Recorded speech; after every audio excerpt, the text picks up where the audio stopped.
आपको मेरी बेटी के लिए फिक्र करने की जरूरत नहीं है। उसके लिए अभी उसकी माँ जिंदा है।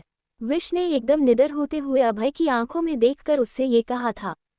अभय एक घूरती हुई नज़र से विश को देख उससे कहता है, ठीक है, मैं बस तुम्हारी बेटी का हाल चाल पूछने की कोशिश कर रहा था। लेकिन तुम्हें ये पसंद नहीं है तो ठीक है, आज के बाद मैं तुमसे कभी कुछ नहीं पूछूंगा। इस बात को यही रहने देते हैं। अभय सिर्फ विश की आंखों में देखे जा रहा था और उसकी उन शांत आंखों में उसे अपने लिए घृणा, तिरस्कार, गुस्सा और अपमान साफ नजर आ रहे थे। अभय के चेहरे पर वह मक्कारी भरी मुस्कान वैसी ही थी। वह धीरे धीरे करके विश के करीब आता है और उसके कानों के पास झुकते हुए कहता है, मुझे लगा कि तुम अपनी बेटी की खुशी के लिए कुछ भी कर सकती हो। तो देखते हैं एक माँ अपनी बेटी की खुशी के लिए क्या करती है। और उसके बाद अभय ने विश के शोल्डर पर अपनी एक उंगली चलाते हुए कहा, या फिर आज रात वह मुझे खुश करेगी। अभय के चेहरे पर एक कुटिल मुस्कान थी, लेकिन विश के चेहरे पर कुछ था, तो वह था सिर्फ गुस्सा।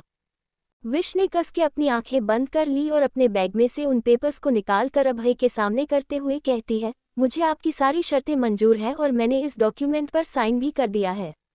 विश भले ही यह बात अभय की आंखों में देखकर कह रही थी, लेकिन अभय को महसूस हो गया था कि जरूर कुछ गड़बड़ है। उसने पेपर लिए और उसे एक एक करके देखने लगा। आखिरकार विश ने इस पर साइन तो कर दिए थे, लेकिन उसने देखा कि लास्ट के एक पन्ने पर साइन रह गया था। वह उस पेपर को आगे करते हुए कहता है, ये सबसे इम्पोर्टेंट है और तुमने इस पर साइन नहीं किया है। मैंने उस पर जानबूझकर साइन नहीं किया है। इस पर साइन करने से पहले मेरी कुछ शर्तें हैं। विश के ये कहने के साथ ही अभय अपनी एक आईब्रो उठाकर उसे देखता है। उसे पहले ही अंदाजा हो गया था कि वह इतनी आसानी से इस डॉक्यूमेंट को अभय को नहीं दे सकती है। जरूर कुछ गड़बड़ है और आखिरकार वही बात सामने आ भी गई। उसने सोचा नहीं था कि विश उसके सामने कोई शर्त रखेगी। वह जिस सिचुएशन में थी उसका अभय के सामने शर्त रखना अभय को एक दिलचस्प बात लगती है। अभय के चेहरे पर डेविल स्माइल थी और उसने उन सारे डॉक्यूमेंट को एक एक करके पलटकर देखते हुए कहा, शर्तें? मुझे नहीं लगता है मिस विशाखा कि आप इस कंडीशन में हैं कि मेरे सामने कोई शर्त रख सके। और एक मिस्ट्रेस बनने के लिए शर्तें कब से मायने रखती है? अभय ने भले ही यह बात बेशर्मी के साथ कही थी, लेकिन विश का चेहरा गुस्से में जकड़ गया था। वह जानती थी कि अभय के कहे शब्दों में सच्चाई है।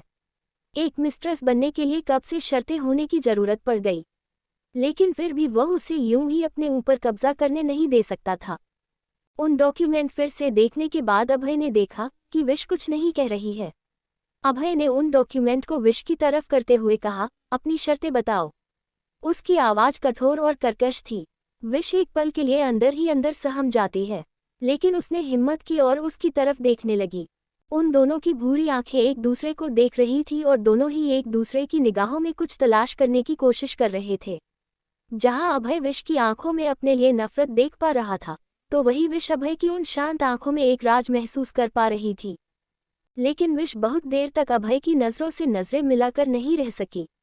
उसने जल्दी से अपना चेहरा दूसरी तरफ कर लिया। उसे इस तरीके से अपना चेहरा हटाते देख अभय को बहुत अच्छा लगा, क्योंकि वह जानता है कि उसकी निगाहें ही इतनी सर्द है कि वह किसी की निगाहों में झांक ले तो उसके दिल तक पहुंचकर उसके दिल का राज पता कर लेता है। अभय को इस बात का सुकून था कि आखिरकार उसने जिस चीज़ को हासिल करना चाहा वह उसके सामने समर्पित होने के लिए तैयार हो गई है। और अगर ऐसा नहीं भी होता तो भी अभय जैसा डेमन कहाँ हार मानने वाला था। विश अपने अंदर एक हिम्मत इकट्ठा कर रही थी। उसने जो शर्तें सोची हुई थी उसे बोलने में भी उसकी जबान उसका साथ नहीं दे रही थी। ऐसा लग रहा था कि उसके मुंह में कोई चीज़ फंसी हुई है जो उसे बोलने से रोक रही है। दिल तो वैसे ही बुलडोजर की स्पीड से भाग रहा था और सांस रोक रही थी। खून ठंडा हो चुका था। वैसे भी डेमन के सामने आने के साथ ही उसके शरीर उसका साथ छोड़ देता है। ऐसे में वह उसके सामने अपनी शर्तें कैसे बताएं? लेकिन अभय भी कहाँ पीछे रहने वाला था। जिस लड़की को उसने सामने झुकाने की हिम्मत की थी वह उसके सामने खड़ी थी, लेकिन वह अभी भी झुकने के लिए तैयार नहीं थी। यह उसके लिए एक और चुनौती थी। वह धीरे से विश के चेहरे के पास जाता है और उसके कानों के पास झुकते हुए फुसफुसाहट के साथ लेकिन सर्द आवाज में कहता है, अपनी लाइफ में मैंने अनगिनत चीज़ हासिल की है, लेकिन तुम सबसे बहुत अलग हो। मेरी हासिल की हुई कोई भी चीज़ इतनी इंटरेस्टिंग नहीं थी जितना कि तुम बनती जा रही हो। अभय एक कदम पीछे हटते हुए उसे देखकर कहता है, तो बताओ मुझे अपनी हासिल की हुई इस चीज को पूरी तरीके से अपना बनाने के लिए क्या करना पड़ेगा। मिस विशाखा, अभय जब उसके करीब आता तब विश की आंखें अपने आप बंद हो जाती और उसके होंठ गुस्से में भिंज जाते थे। वह गुस्से में अपनी आंखें खोलती है और अपने हथौलियों जो कि मुट्ठी में कसी हुई थी उसे धीरे धीरे खोलने लगती है। वह अभय से एक कदम पीछे हट जाती है, क्योंकि अभय के आसपास भी उसे घटन महसूस हो रही थी। विश ने जब पलट कर देखा कि अभय उसके पास ही खड़ा होगा, लेकिन उसने पाया कि अभय वहां नहीं था। वह कमरे में मौजूद सोफे पर चला गया था और वहां सोफे पर किसी राजा की तरह बैठकर अपनी निगाहों से विश को देखते हुए कहता है, अपनी शर्तें बताओ विशाखा। विश के सामने एक पत्थर दिल इंसान डेमन के रूप में बैठा हुआ था। विश ने एक गहरी सांस ली और अपनी कांपती हुई आवाज में बोलना शुरू किया, मेरी पहली शर्त यह है कि आप कभी भी मेरी बेटी को किसी भी तरीके का नुकसान नहीं पहुंचाएंगे। विश की पहली शर्त सुनकर अभय के चेहरे पर हल्की सी मुस्कान आ जाती है। उसने अपने दोनों हाथ सोफे पर फैला दिए और अपने एक पैर को टेबल पर रखकर दूसरा पैर उसके ऊपर चढ़ाकर बैठ गया। तुम्हारी पहली शर्त किसी काम की नहीं है मिस विशाखा, क्योंकि मेरा तुम्हारी बेटी को नुकसान पहुंचाने का कभी कोई इरादा था ही नहीं और आगे भी नहीं होगा, जब तक कि तुम मुझे अपने इरादे को बदलने का कारण नहीं दे देती हो। विश को बहुत ज्यादा गुस्सा आ रहा था अभय की बात सुनकर और उसकी मुठियां कसी गई थी। वह गुस्से में अभय को घूर कर देखती है तो अभय हंसते हुए कहने लगता है, तुम्हारी बेटी को नुकसान पहुंचाकर मेरा क्या फायदा होगा। हाँ, लेकिन मैं उसे नुकसान नहीं पहुंचाऊंगा। ये बात भी मैं पूरी तरीके से नहीं कह सकता हूँ, क्योंकि मैं तब तक उसे कुछ नहीं करूँगा जब तक तुम मुझे ऐसी कोई ठोस वजह नहीं दोगी जिससे मैं अपनी बातों से पीछे हटूं। अभय ने घूर कर उसे देखा तो विश अभी भी गुस्से में अभय को ही देख रही थी। अभय मुस्कुराते हुए कहता है, मुझे तुम्हारी यह शर्त मंजूर है। विश को बहुत सुकून मिलता है और वह राहत की सांस लेती है, क्योंकि उसका पहला उद्देश्य यही था कि कोई उसकी बेटी को नुकसान न पहुंचाए। उसने अभय की तरफ देखकर अपनी दूसरी शर्त बतानी शुरू की, आप कभी भी मुझे मेरी बेटी से अलग करने की कोशिश नहीं करेंगे और मुझे कभी भी उससे मिलने से नहीं रुकोगे। अभय घूर कर विश को देखने लगता है और विश कोई बेवकूफ़ नहीं थी जो ऐसी शर्त अभय के सामने रख रही थी। उसने सब कुछ फ्यूचर के बारे में सोचकर ही प्लान करना था और उसने सोच लिया था कि आज नहीं तो कल ऐसी सिचुएशन जरूर आएगी जहां पर अभय हो सकता है कि ट्विंकल को उससे दूर करने की कोशिश करे या फिर उसे ट्विंकल से मिलने ना दे। इसीलिए वह इस सिचुएशन पर अभी से ही अपना कंट्रोल चाहती थी। ट्विंकल से दूर रहना उसके बस की बात नहीं थी। वह जिंदा ही तो ट्विंकल के लिए थी और ऐसे में अगर वह ट्विंकल से दूर हो जाएगी तो शायद वह जिंदा भी ना रहे। अभय अपने दोनों पैर के पंजों को आपस में जोड़ता और फिर उन्हें खोल देता, फिर उन्हें जोड़ता और फिर उन्हें खोलते हुए विश की बात सुन रहा था। अचानक से उसने अपने पैरों को हिलाना बंद कर दिया और घूर कर विश को देखकर कहने लगा, तुम्हारी यह शर्त मुझे नहीं लगता है कि तुम ठीक से इसे हैंडल कर पाओगी। वह क्या है ना, मुझे कोई शौक नहीं है तुम्हें तुम्हारी बेटी से अलग करने का, लेकिन क्या हो अगर तुम अपनी बेटी से मिलने की इच्छा तब जाहिर करो जब मुझे तुम्हारी जरूरत पड़ रही होगी। और अब तो ये बिल्कुल मत कहना कि तुम अपनी बेटी को फिर अपने पास लेकर आ जाओगी, क्योंकि मुझे नहीं लगता है कि तुम अपनी बेटी को ये दिखाना चाहेगी कि उसकी माँ क्या कर रही है। तो मिस विशाखा, इस सिचुएशन के साथ कैसे डील करोगी जब मुझे तुम्हारी ज़रूरत होगी और उस वक्त तुम्हारी बेटी को भी तुम्हारी ज़रूरत होगी तब। विशाखा के चेहरे पर असमंजस की भावना आ जाती है और वह हैरानी से अभय को देखने लगती है, क्योंकि अभय की बात भी एक तरह से सही थी। अगर एक ही समय पर उसे दोनों जगह मौजूद रहना पड़ेगा तो उसे किसकी तरफ रहना होगा। उसे इस तरीके से असमंजस में पड़ता हुआ देखकर अभय बेफिक्री के साथ कहता है, मुझे कोई प्रॉब्लम नहीं है। तुम अपनी बेटी के साथ जब चाहे तब मिल सकती हो, जहां मर्जी वहां जा सकती हो और जैसे मर्जी वैसे रह सकती हो, लेकिन जिस सिचुएशन पर मुझे तुम्हारी ज़रूरत पड़ेगी उस सिचुएशन को तुम अपनी बेटी के साथ कैसे डील करोगी, ये बात मैं पूरी तरीके से तुम्हारे ऊपर छोड़ता हूँ। ये तुम्हारा फैसला है कि तुम उस समय क्या फैसला लेती हो। अभी के लिए विश ने इसी सिचुएशन को समझना जारी रखा। उसने धीरे से सांस छोड़ते हुए हाँ में सर हिलाया। अभय अपनी जगह से खड़ा होते हुए कहता है, और तुम्हारी तीसरी शर्त क्या है? आप दुनिया को कभी भी ये पता नहीं चलने देंगे कि मैं आपके लिए क्या हूँ। विश ने यह बात अपनी पलकें नीचे झुकाते हुए कहा था, लेकिन जब उसने अपनी पलकें उठाई तो उसने महसूस किया कि अभय उसके गर्दन के बहुत पास आ गया है और उसका चेहरा उसके बहुत पास है। चेहरे पर वही मक्कारी भरी मुस्कान थी और वह विश की आंखों में देखकर कहने लगा, क्या मैं यह मान सकता हूँ कि तुम एक समझदार लड़की हो और समझ सकती हो कि अगर यह बात दुनिया के सामने आ गई तो इन सब मेरा नाम, मेरी रेपुटेशन को नुकसान पहुंचाने की कोशिश किस हद तक की जा सकती है। मिस विशाखा। अभय ने जिस तरीके से उसकी नज़रों के सामने यह बात कही थी वह थोड़ा गंभीर नजर आ रहा था और अभय की आंखें थोड़ी डरावनी भी हो गई थी। इसका मतलब वह नहीं चाहता था कि इस बारे में किसी को पता चले। विश जल्दी से पीछे हो जाती है और घबराकर हाँ में सर हिलाती है। अभय ने गुस्से में घूरते हुए विश को देखकर कहा, तुमने तो अपनी बात मेरे सामने रख दी है, लेकिन इस बात की क्या गारंटी है कि तुम किसी के सामने मेरे नाम का इस्तेमाल नहीं करोगी और मुझे नुकसान पहुंचाने की कोशिश नहीं करोगी। अगर मुझे ऐसा करना होता और मैं सच में आपको नुकसान पहुंचाना चाहती तो शायद इस वक्त मैं आपके सामने नहीं खड़ी होती, बल्कि पुलिस में या फिर मीडिया में गई होती या फिर आपकी पत्नी के पास, क्योंकि मेरा सिर्फ एक ही उद्देश्य है और वह है मेरी बेटी की हिफाजत। इसके लिए मुझे आपको नुकसान पहुंचाने की कोई ज़रूरत नहीं है और मैं नहीं चाहती हूँ ये सच कभी किसी के सामने आए। मैं अपनी बेटी के सामने इस सच को नहीं लाना चाहती हूँ कि उसकी माँ एक और #129,402। विश ये कहते हुए रुक गई थी और उसकी आंखों से आंसू बहने लगी थी। इसके आगे के शब्द उसके मुंह से ही नहीं निकल रहे थे, क्योंकि वह इतने दर्द में थी कि आगे जो वह बोलना चाहती थी वह बोल ही नहीं पा रही थी। वह नहीं कह पा रही थी कि वह नहीं चाहती है कि किसी को इस बारे में पता चले, और खासकर कि ट्विंकल, वह अपनी बेटी की नज़रों में नहीं गिरना चाहती थी।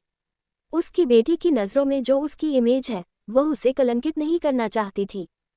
मंजूर है, मुझे तुम्हारी सारी शर्तें मंजूर है। जैसे ही अभय ने ये कहा विश उसे हैरानी से घूर कर देखती है तो अभय अपने दोनों हाथ बांधते हुए कहता है, न तो मैं कभी तुम्हारा नाम इस दुनिया के सामने आने दूंगा और ना ही कभी तुम्हारी बेटी का नाम बदनाम होने दूंगा। मैंने तुम्हारी सारी शर्तें मान ली है, जो जो तुमने कही थी वह सारी शर्तें मुझे मंजूर है। तो क्या अब तुम इस डॉक्यूमेंट पर साइन करोगी मिस विशाखा? अभय के ये कहने के साथ ही विश की नज़र टेबल पर रखे हुए उस डॉक्यूमेंट पर पड़ती है जिस पर उसने पूरी तरह से साइन नहीं किए थे, क्योंकि उसे अभय से अपने प्रोमिसेज को पूरा करवाना था। विश आगे बढ़ती है और अपने कांपते हुए हाथों से उन डॉक्यूमेंट को उठाने के लिए झुकती है। आखिरकार उसने पेन उठाया और उस आखिरी बचे डॉक्यूमेंट पर भी अपना साइन कर दिया, और इसी के साथ उसने अपनी आत्मा को उस डेमन के हाथों बेच दिया। जैसे ही उन डॉक्यूमेंट पर विश ने अपना नाम लिखा वैसे ही उसके हाथों से पेन छूटकर नीचे जमीन पर गिर जाता है और पेपर भी लड़खड़ा कर नीचे जमीन पर गिर जाते हैं। उसकी आंखों से आंसू बह रहे थे और वह भाव शून्य भाव से सिर्फ एक दिशा में देखी जा रही थी। वह पेन उड़ता हुआ सीधे अभय के पैरों के पास आ जाता है। अभय धीरे धीरे करके विश के पास आता है और उसकी आंखों में देखने लगता है, जिसकी आंखों में आंसू थे। अभय धीरे से उसके और करीब जाता है और पीछे से उसकी पीठ की तरफ चला जाता है। विश की पीठ अभय के सीने पर लगी हुई थी और उसने पीछे से उसे अपनी बाहों में भरते हुए धीरे से उसके कानों के पास झुककर उसे कहने लगा, अब तुम्हें किसी भी चीज़ से डरने की जरूरत नहीं है। ये बात उसने उसके कानों के इतने करीब फुसफुसाते हुए कही थी कि विश को उसकी गर्म सांसें अपने गर्दन पर महसूस हो रही थी। उसका हाथ विश के पेट पर चारों तरफ लिपटा हुआ था। इस एहसास के साथ ही विश ने कस के अपनी आंखें बंद कर ली। उसने अपना चेहरा तक नहीं घुमाया और न ही अपनी आंखें खोली, क्योंकि वह उस डेमन के चेहरे पर जीत की खुशी नहीं देख सकती थी। अभय ने अपना एक हाथ उसके पेट से हटाया और उसके कानों के पास झूल रही लटों को धीरे से उसके कानों के पीछे किया। विश के गाल और उसके कान दोनों लाल हो रखे थे। अभय ने धीरे से वहां पर अपने होंठ रखे और उसके कानों के पास अपने होठों को फेरने लगा। विश की आंखें और ज्यादा कस के बंद हो रही थी और उसका गला रूंध गया था। वह बहुत मुश्किल से अपने हाथों की मुट्ठियों को बांधे इन सब को बर्दाश्त कर रही थी। उसे अभय के होंठ अपने कानों के आसपास महसूस हो रहे थे और उसका पूरा शरीर एक अजीब से डर से कांप गया था। अभय ने धीरे से उसके कानों पर अपनी गर्म सांस छोड़ते हुए फुसफुसा कर उसे कहता है, अब तुम्हें एक ही चीज से डरना है और वह हूं मैं। विश का दिल इतनी जोरों से कांप रहा था कि उसकी धड़कनें इस शांत कमरे में इकलौती ऐसी चीज थी जो शोर मचा रही थी। हाथ पैर तो अपनी जगह पर सुन्न हो गए थे और उसमें अब इतनी हिम्मत भी नहीं थी कि वह पलटकर अभय को देख सके। वह बस अभय की रिएक्शन का ही वेट कर सकती थी, क्योंकि उसे मालूम था कि अब वह चाहकर भी कुछ नहीं कर सकती है। इसलिए उसने परिस्थितियों को एक्सेप्ट करना ही सही समझा। पर वह थोड़ी हैरान हो जाती है जब अभय अपने हाथों की पकड़ थोड़ी सी ढीली कर देता है और उसने विश के एक तरफ जाकर हल्का सा उसके चेहरे को देखना शुरू किया। उसने अभी भी विश को अपनी बाहों के घेरे से पूरी तरह से आज़ाद नहीं किया था। बस हल्का सा छोड़ते हुए वह झुककर विश के चेहरे को देखने लगता है, जिस पर अभी भी आंसुओं की बूंद थी। उसने धीरे से विश के आंखों से बहते हुए आंसुओं को देखा तो उसके चेहरे पर एक विनिंग स्माइल आ जाती है। वह जल्दी से विश को कंधे से पकड़कर अपनी तरफ घुमाता है और उसके चेहरे को देखने लगता है। उसकी आंखें बंद थी और होंठ कांप रहे थे, पर आंसू अभी भी उसकी आंखों से बह रहे थे। उसने धीरे से विश के चेहरे को अपने हाथों में भरा और अपने अंगूठे से उसके आंसुओं को साफ कर कर उसके चेहरे की तरफ झुकता है और धीरे से उसके गाल को अपने होठों से स्पर्श करते हुए कहता है, आंखें खोलो, हम दोनों को वह मिलने वाला है जो हम चाहते थे मिस विशाखा। इसलिए मुझे लगता है कि इसका जश्न मनाना चाहिए। और इसके बाद वह एक खतरनाक हंसी के साथ धीरे धीरे विश को छोड़ देता है और हंसने लगता है। खुद को उसकी कैद से आज़ाद महसूस करने के बाद विश ने धीरे धीरे करके अपनी आंखें खोली और उसे देखने लगी। लेकिन अभय की वह शिकारी आंखें अभी भी वह अपने ऊपर महसूस कर सकती थी। तो देखते हैं तुम्हें क्या क्या आता है। क्या तुम ड्रिंक बना सकती हो? मैं भी कैसा फालतू का सवाल कर रहा हूँ। तुम एक नाइट क्लब में बार डांसर थी, जाहिर सी बात है तुम्हें ड्रिंक बनाना तो आता ही होगा। अभय अपने चेहरे पर जीत की मुस्कान रखते हुए सोफे पर चला जाता है और वहां बैठ जाता है। विश अपनी जगह पर ही खड़ी खड़ी कांप रही थी। वह धीरे धीरे कर टेबल के पास आती है। अभय जिस सोफे पर बैठा हुआ था उसके सामने ही एक टेबल रखी हुई थी और उस पर शराब की 2-3 बोतल और 2-4 गिलास रखे हुए थे। विश घुटनों के बल टेबल के सामने बैठ जाती है और उसने कांपते हुए हाथों से अभय के लिए ड्रिंक बनाना शुरू किया। ड्रिंक को गिलास में डालते वक्त उसके हाथ कितने कांप रहे थे वह अभय अच्छी तरह से महसूस कर पा रहा था। वह विश की इस कमजोरी का बहुत अच्छे से लुत्फ उठा रहा था। अपने कैपते हुए हाथों से जब विश ने ड्रिंक बना लिया तो उसने लड़खड़ाते हुए उसे सैपियन के गिलास को अभय की तरफ बढ़ा दिया। अभय अपनी घूरती हुई निगाहों से विश को ही देखे जा रहा था और उसके चेहरे पर घबराहट उसे बहुत और ज्यादा मनोरंजक लग रही थी।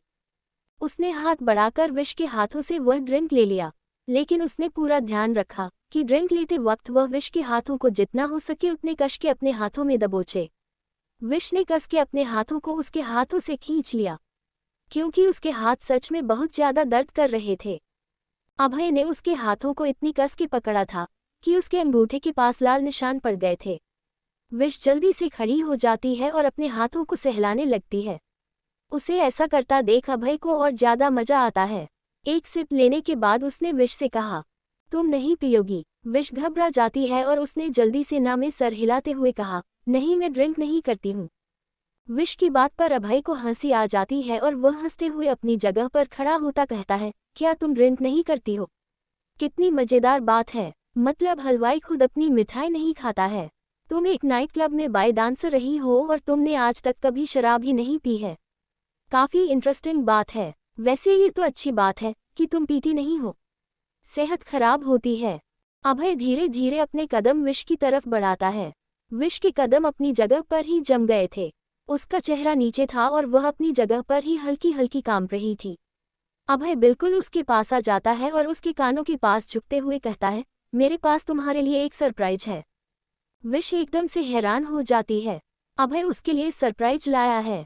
विश अब तक ये सोच ही रही थी कि अभय एक पास के कपबोर्ड के पास जाता है और वहां से एक पैकेट निकालकर उसने विश की तरफ बढ़ा दिया। विश हैरानी से उस पैकेट को देखती है और फिर अभय को देखने लगती है। अभय ने उसे अपनी आंखों के इशारे से पैकेट लेने के लिए कहा। विश डरते हुए हाथों से अभय के हाथों से पैकेट ले लेती है और जैसे ही उसने अंदर झांक कर देखा तो उस पैकेट के अंदर एक रेड कलर की ट्रांसपेरेंट नाइटी रखी हुई थी और उसके ऊपर श्रग। विश की आंखें एकदम से बड़ी हो जाती है और सांस तेजी से चलने लगती है। वह हल्का हल्का शिवर करने लगी थी। उसे महसूस हो गया था कि आज की रात उसके लिए बहुत बड़ी और भयानक होने वाली है। वह डरती हुई निगाहों से अभय को देखती है तो अभय ने अपने शराब का एक और घूंट भरते हुए कहा, मैं आज रात तुम्हें इन कपड़ों में देखना चाहता हूँ। विश घबराती हुई नजरों से एक बार फिर से उस पैकेट के अंदर उन छोटे छोटे ड्रेस को देखने लगती है। उसने कस के अपनी आंखें बंद की और गहरी सांस लेते हुए वह अपने अंदर हिम्मत बटोर रही थी। जैसे ही उसने कदम बढ़ाया और वॉशरूम की तरफ जाने लगी वैसे ही अभय ने उसकी कलाई पकड़ ली। विश एकदम से कांप जाती है और घबराकर अभय को देखने लगती है। तो अभय एक और घूंट भरते हुए विश को देखते हुए कहने लगा, तारांकन, तुम्हें कपड़े बदलने के लिए वॉशरूम की क्या जरूरत है? विश की आंखें छोटी हो गई। वह अभय के कहने का मतलब नहीं समझ रही थी। वह कहना क्या चाहता है? अभय धीरे से विश के करीब आता है और उसकी आंखों में देखकर कहता है, मुझसे जो छुपा रही हो वह मुझे देखने का हक है। अभय के चेहरे पर एक देवल और मिस्टीरियस मुस्कान थी। वह धीरे धीरे विश को देखते हुए अपने कदम पीछे लेता है और अगले ही पल सोफे पर बैठ जाता है। विश उसके कहने का मतलब अच्छी तरह से समझ गई थी। अभय चाहता था कि विश उसके सामने कपड़े बदले। उसने तेजी से अपने हाथों की मुठ्ठियां का कस ली और उसके पैरों की उंगलियां भी जमीन पर गड्ढा कर रही थी। ऐसा लग रहा था जैसे कि वह अपने अंगूठे से ही यहाँ पर एक बड़ा गड्ढा खोदेगी और खुद उसमें समा जाएगी। उसके चेहरे पर गुस्सा और परेशानी साफ नजर आ रही थी।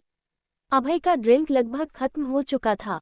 उसने दोबारा से अपने ग्लास को भरना शुरू किया और एक तीखी निगाहों से विश को देखकर कहने लगा, तुम्हारी बेटी अभी भी अस्पताल में है और तुम्हारा इंतजार कर रही है।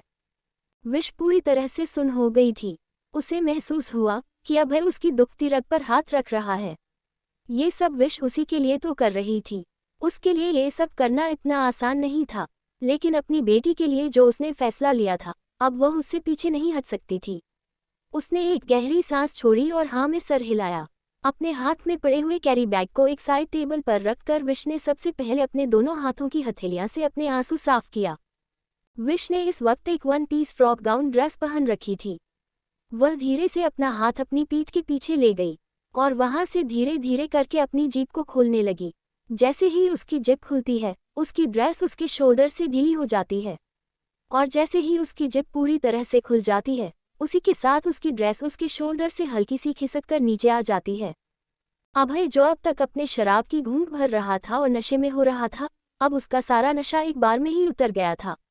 उसकी जलती निगाहें विश के ऊपर ही थी। विश ने अपने दोनों हाथों को अपने बाजू के आसपास रखा और धीरे से अपने ड्रेस को खिसकाकर नीचे जमीन पर गिरा दिया। अगले ही पल अभय विश के सामने सिर्फ इनरविया में खड़ी थी। अभय तो विश को घूरती हुई निगाहों से देख रहा था, लेकिन विश की हिम्मत नहीं हो रही थी कि वह अपनी पलकें तक उठा सके। उसने इस समय अपनी आत्मा को पूरी तरह से मार दिया था और अपने जज्बातों को अंदर ही अंदर दफन कर दिया था। इस वक्त अभय के सामने एक जिंदा लाश खड़ी थी जो सिर्फ सांसें ले रही थी। विश ने फिर से अपने हाथों को अपने पीठ के पीछे किया और अपने ऊपर पहने हुए इनरविया की हुक को खोल दिया। अचानक से ही उसका इनरविया उसके पैरों के सामने गिर गया और अभय की निगाहें एक पल के लिए उसी के ऊपर ठहर गई थी। अभय सिर्फ हल्की हल्की सांस ले रहा था। उसका मुंह खुला हुआ था और हाथ अपनी जगह पर रुके हुए थे। उसके हाथों में ड्रिंक की गिलास थी, लेकिन ऐसा लग रहा था जैसे कि वह बिल्कुल पत्थर बना हुआ है। उसकी नज़रें एक शून्य भाव से सिर्फ विश को ही देख रही थी और उसका दिमाग इस समय पूरी तरह से ब्लैंक हो चुका था। विश धीरे से झुककर उस पैकेट को उठाती है और उसमें से वह ट्रांसपेरेंट छोटी सी नी लेंथ नाइटी उठा लेती है। उसने उस छोटी सी ड्रेस को पहना जो उसके जांघों तक भी नहीं आ रहा था और बहुत मुश्किल से उसने उस ड्रेस की जिप को बंद किया था। उसका क्लीवेज उस ड्रेस के ऊपर से साफ नजर आ रहा था और ट्रांसपेरेंट होने की वजह से उसकी बॉडी भी विजिबल हो रही थी। उसने जल्दी से पैकेट से श्रग निकाला और अपने ऊपरी हिस्से को ढकने की पूरी कोशिश की, लेकिन जहां वह ड्रेस एक घटिया तरह की प्रदर्शनी थी, तो वहीं पर वह श्रग भी कोई खास असर नहीं दिखा पा रहा था विश को कवर करने में। अभय की नज़रें विश को ऊपर से लेकर नीचे तक घूर रही थी। विश की आंखें बंद थी और उसमें से आंसुओं की बूंद उसके गालों से होते हुए नीचे जमीन पर गिर रहे थे। अतीत की कड़वी यादें उसे अपने सामने याद आ रही थी, जब इस तरीके से आदमियों की घिनौनी नज़रें वह अपने ऊपर महसूस किया करती थी और तब उसे ऐसा लगता था जैसे उसने कुछ पहना ही नहीं है। लेकिन आज उसने सच में एक शैतान के सामने अपने कपड़े उतार दिए हैं। अभय अपनी निगाहों से विश को पूरी तरह से घूर रहा था। ऐसा लग रहा था कि वह विश की उस आभा को अपने जहन में उतार लेना चाहता है। विश ने धीरे से अपनी पलकें खोली, लेकिन उसने पूरी आंखें नहीं खोली थी। बस अपनी पलकों का हल्का सा किनारा खोल के उसने जल्दी से हाथ बढ़ाया और उस बैग में से ड्रेस निकाल ली। वह जल्दी से लेस वाली नाइटी को पहन लेती है, उसके ऊपर से श्रग डाल लेती है, पर यह ट्रांसपेरेंट नाइटी के ऊपर श्रग भी बहुत मुश्किल से कुछ छुपा पा रहा था, या फिर यूं कहें कि कुछ छुपा भी नहीं पा रहा था। उसने उस श्रक को अपने सामने की तरफ करते हुए जल्दी से एक गांठ बांध दी, जिससे उसे कम से कम उसके सामने का हिस्सा तो ढका रहे। जैसे ही विश का शरीर कपड़ों में दोबारा से ढक जाता है, अभय अपने होश में आता है। उसके हाथों में अभी भी वही वाइन का ग्लास था। उसने एक झटके में सारी वाइन पीकर खत्म कर ली और गिलास को मेज पर पटक दिया। अभय अपनी कदम विश की तरफ बढ़ाने लगा और उसे अपनी तरफ आता देख विश का खून ठंडा हो रहा था। वह अभय की आंखों में लालच महसूस कर सकती थी। उसकी वह तीखी निगाहें विश के पूरे शरीर पर घूम रही थी। धीरे धीरे करके अभय और विश के बीच की सारी दूरियां खत्म हो गई थी। अभय उसके करीब पहुंच गया और एक झटके से उसकी कमर पर हाथ रखकर उसे अपने करीब कर लिया। विश सीधे उसके सीने से जा लगती है। विश ने कस के अपनी आंखें बंद कर ली, क्योंकि ऐसा लग रहा था जैसे कि अभय की निगाहें उसे अपने सीने में चुभन का एहसास करवा रही है, और अभय की वह शराब से महकती हुई सांसें उसे अपने चेहरे पर महसूस हो रही थी। वह अभय के शिकारी बाहों के अंदर थी और उसका छोटा सा शरीर वह कांप रहा था। अभय के दिल में दया नहीं है और ना ही वह किसी के लिए कोई कोमल स्वभाव रखता है। ये बात तो विश महसूस कर चुकी थी, लेकिन अपने मन के किसी कोने में वह यह उम्मीद जगाए हुए बैठी थी कि हो सके तो अभय थोड़ी दरिया दिल्ली दिखाएं और विश को नुकसान ना पहुंचाएं। पर उसके मन की यह भावना अगले ही पल पानी में मिल गई। जब अभय नीचे झुककर विश के गर्दन पर अपने होंठ रख लेता है और उसे बेधक तरीके से गर्दन पर किस करने लगता है, विश बुरी तरह से कांप गई थी। अभय के होठों के साथ साथ दांतों की पकड़ भी उसके गर्दन पर चल रही थी, और विश इस दर्द की लहर को महसूस कर रही थी। उसने कस के अपने होठों को भींच लिया और अपनी आंखों को बंद कर लिया। उसके हाथ जो अब तक हवा में थे, उसने अभय के कंधे पर रखे और कस के दबा दिए, क्योंकि अगर वह अभय को खुद से दूर करने की कोशिश करती तो हो सकता था कि अभय नाराज हो जाता। विश के नाखून अभय के शोल्डर पर गड़ रहे थे और वह उसे और जोर से दबाए जा रहा था। अभय की हरकतें विश के पूरे शरीर को कंपा दे रही थी। अभय इतनी बुरी तरीके से उसकी गर्दन पर निशान छोड़ रहा था कि विश बर्दाश्त नहीं कर पा रही थी। उसके पूरे शरीर पर एक दबाव महसूस हो रहा था और डर के मारे वह इतनी घबरा गई थी कि अगले ही पल उसे अपने आंखों के सामने अंधेरा छाता हुआ सा महसूस हुआ। विश की गर्दन पर अपने दांतों का कहर बरसाने के बाद अभय ने धीरे से विश के ईलॉब पर अपने होंठ चलाए और धीरे से उसे कानों में फुसफुसाते हुए कहने लगा, आज की रात तुम अपनी जिंदगी की आखिरी सांस तक याद रखोगी विशाखा। अभय ने ये कहने के बाद महसूस किया कि विश अपनी जगह पर निशब्द खड़ी है और उसके हाथ धीरे धीरे अभय के शोल्डर पर ढीले पड़ गए हैं। कुछ महसूस करने के बाद अभय ने विश का चेहरा देखा। उसका चेहरा पूरी तरह से पिला पड़ा हुआ था। उसने अपनी आंखें कस के बंद कर रखी थी और उसके कान लाल हो गए थे। गर्दन पर जो कलाकारी अभय ने की थी, उसने एक गहरा लाल रंग का निशान छोड़ दिया था। लेकिन इससे अलग जो चीज अभय को महसूस हो रही थी, वही कि विश की सांस रुक रुक कर चल रही थी और उसका शरीर थोड़ा थोड़ा कांप भी रहा था। अभय के चेहरे पर एक डेविल स्माइल आ गई और उसने विश को देखते हुए कहा, क्या बात है मिस विशाखा, तुम इतनी डरी हुई क्यों हो? ऐसा तो नहीं है कि मैं पहले आदमी हूँ जो तुम्हारे बहुत करीब आया है। जहाँ तक मुझे पता है कि नाइट क्लब में तुम्हारे पास ऐसे बहुत से आदमी आते थे जो तुम्हें छूने के लिए अपनी सारी दौलत लुटाने को तैयार रहते थे। और इसके अलावा शायद तुम भूल रही हो कि तुम एक बच्चे की माँ हो, एक ऐसे बच्चे की जिसके बाप के बारे में तुम कुछ भी नहीं जानती हो। विश का दिमाग पूरी तरह से ब्लैंक हो चुका था, लेकिन कानों में अभय के शब्द पड़ रहे थे और यह शब्द उसकी आत्मा को कितनी चोट पहुंचा रहे थे, ये बात बस वही जान सकती थी। उसका अस्तित्व दर्द में झलक रहा था। उसकी आंखों से आंसू तो बह रहे थे, लेकिन होंठ में कोई शब्द नहीं थे। उसे पता था कि अभय उसकी दुखती रग पर हाथ रख रहा है ताकि विश का दर्द और ज्यादा उसे महसूस हो। वो अभी कुछ नहीं कह रही थी। वह उसी तरीके से हल्के हल्के कांपते हुए अभय की बाहों में ही खड़ी थी। अभय ने उसी तरीके से सार्कास्टिक लहजे के साथ विश का मजाक उड़ाते हुए कहा, ऐसा तो नहीं है कि मैं तुम्हें जान से मार डालूंगा, और तुम्हारे पिछले एक्सपीरियंस को देखते हुए मुझे ये कहना पड़ेगा कि तुम्हें मुझसे डरने की जरूरत नहीं है, और यह घबराने का नाटक तो बिल्कुल मत करो। नाइट क्लब में तुम इससे भी छोटे कपड़े पहनकर नाचा करती थी। अब फालतू में नौटंकी मत करना। जो मैं कर रहा हूँ उसे महसूस करो।